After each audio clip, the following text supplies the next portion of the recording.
I'm hoping we can put a bit of a spectacle on and entertain people at home.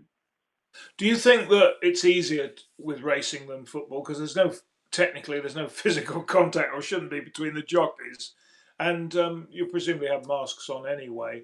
Um, and the crowd for much of the race, there isn't any crowd behind you, so it'd be interesting to see how it compares with other sports behind closed doors.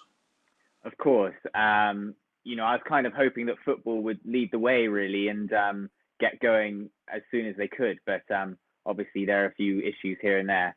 Yeah, Um, but I think it's fairly similar. Although racing isn't a contact sport, where I think hopefully it should be able to keep sort of a meter or 2 meter distance, and when you're riding, you're out in the fresh air anyway, and it'd just be a case of the changing rooms and making sure that we're keeping social distancing and being safe there.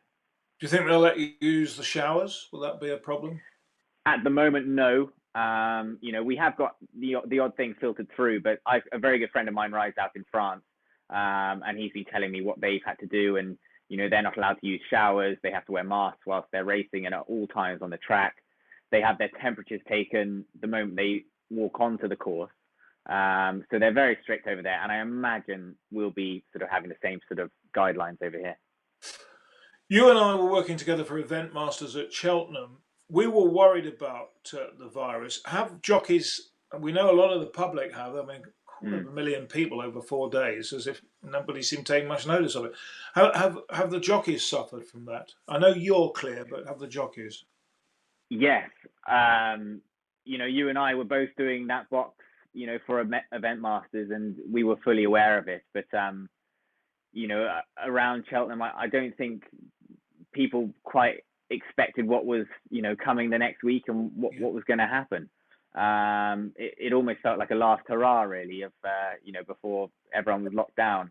But yeah, a few of my colleagues have come down with it, and but we're lucky. We're fairly lean. We're fit and healthy, and we seem to have just brushed it off. But yeah, no, we've been affected just as much as the rest of the population.